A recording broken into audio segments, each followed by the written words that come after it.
അല്ലേ മീൻ പൊരിച്ചൊന്നുമില്ല? ഇന്ന് മീൻ പൊരിച്ചിട്ടുണ്ടല്ലോ. പൊരിച്ചൊന്നും ഇതിനകത്ത് കാണുന്നില്ലല്ലോ. എടാ 2 അവിടെ പൊരിച്ചിട്ടുണ്ടായിരുന്നു. അമീറെ, ഈയാണോ ലാസ്റ്റ് ഫുഡ് കഴിച്ചത്?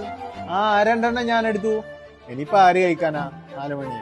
ആരും കഴിക്കാനുള്ള നീയാ തീരുമാനിക്കുന്ന? നിങ്ങളൊന്ന് നിർത്തിക്കാണ് ചെറിയ കുട്ടികളെ പോലെ. മീൻ പൊരിച്ചതിന്റെ കണക്കൊക്കെ അനക്ക് നോക്കാം. നീ എന്താ ബാത്റൂം അയ്യന്റെ കണക്ക് നോക്കാത്തെ? അതെനിക്ക് വെള്ളിയാഴ്ച ലീവ് ഇല്ലാത്തോണ്ടല്ലേ എനിക്ക് കഴുകാൻ പറ്റാത്തത്. കൂടുതൽ ചിലക്കാൻ നിൽക്കണ്ട, നീ പോയി പണി നോക്ക്. പക്ഷെ നിന്റെ അടുത്ത് എത്ര തവണ പറഞ്ഞിട്ടുണ്ട് ഭക്ഷണം കഴിക്കുന്ന ലാസ്റ്റ് നീയാണെന്നുണ്ടെങ്കിൽ ഭക്ഷണം ഉണ്ടാക്കിയിട്ടുള്ള ചെമ്പും പാത്രം കഴിക്കണം. നിനക്ക് ഒന്നിനും സമയമില്ല അല്ലേ? ഞാൻ ശ്രദ്ധിച്ചോളാക്കാം. അമീറെ, നമ്മുടെ ഈ റൂമിലുള്ള എല്ലാവരും കൂടിയിട്ട് ഒരു വാട്സാപ്പ് ഗ്രൂപ്പില്ലേ, ഭക്ഷണം കഴിക്കാനായിട്ട് മുമ്പ് ജസ്റ്റ് ഒരു മെസ്സേജ് ഇട്ട് നോക്ക് എല്ലാരും കഴിച്ചോ എന്നുള്ളത്. എല്ലാരും ഒരേ സമയം വരുന്നവരല്ലോ, പല ജോലിക്കാരല്ലേ. നിന്നെ പോലെ എല്ലാരും മെസ്സിന് പൈസ തന്നിട്ട് ജീവിക്കുന്ന ആൾക്കാരാണ്. ഞാൻ ഇനി ശ്രദ്ധിച്ചോളാം. ശുക്ര, ഈ ജോലി കഴിഞ്ഞാൽ തന്നെ തുടങ്ങിയിരിപ്പാണല്ലോ ഇങ്ങനെ. എന്താ എന്റെ പ്രശ്നം? ഏയ് ഒന്നുമില്ല. ശുക്രേ, വർഷത്തിൽ 1 മാസം ഞാൻ എന്റെ ഭാര്യയുടെ മക്കളുടെ കൂടെ ജീവിക്കുന്നുള്ളൂ. ബാക്കി 11 മാസം നമ്മളെല്ലാരും കൂടി ഈ റൂമിലല്ലേ. നിങ്ങൾക്കൊക്കെ ചെറിയ എന്തെങ്കിലും മാറ്റം ഉണ്ടെങ്കിൽ എനിക്ക് മനസ്സിലാക്കാൻ പറ്റും. ഈ പറയാം, എന്താ എന്റെ പ്രശ്നം? അത്യാവശ്യമായിട്ട് നാട്ടിൽ കുറച്ച് പൈസ ഹോസ്പിറ്റൽ കേസാണ്. നീ എന്നോട് ചോദിച്ചാ?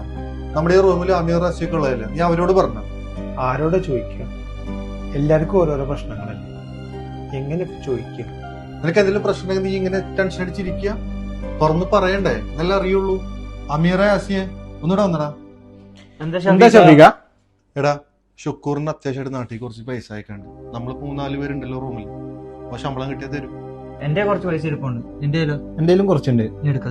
അതെ, നിങ്ങളോട് എല്ലാരും കൂടിട്ടാ പറയണത്. നിങ്ങൾക്ക് ആർക്കെങ്കിലും എന്തെങ്കിലും പ്രശ്നങ്ങൾ ഉണ്ടെങ്കിൽ ഇവിടെ തുറന്ന് പറയണം. വെറുതെ ആലോചിച്ചിരുന്ന് ടെൻഷൻ അടിച്ചിട്ട് വല്ല അസുഖങ്ങൾ വരുത്തി വെച്ചിട്ട് കാര്യമില്ല. പ്രശ്നങ്ങളും ബുദ്ധിമുട്ടും എല്ലാവർക്കും ഉണ്ടാവും. എന്തെങ്കിലും ഉണ്ടെങ്കിൽ നമ്മളെല്ലാവരും സഹകരിച്ച് അങ്ങോട്ട് ചെയ്യാം. മനസ്സിലായ? ഒരു ഫോർമാലിറ്റിയുടെ ആവശ്യമില്ല. ഞാനും ഭയങ്കര ബുദ്ധിമുട്ടില്ല. എന്താ എന്റെ പ്രശ്നം? കുറെ കാലമായി ഒരു ഐഫോൺ മേടിക്കാൻ നടക്കുന്നില്ല. ഭയങ്കര ബുദ്ധിമുട്ടില്ല.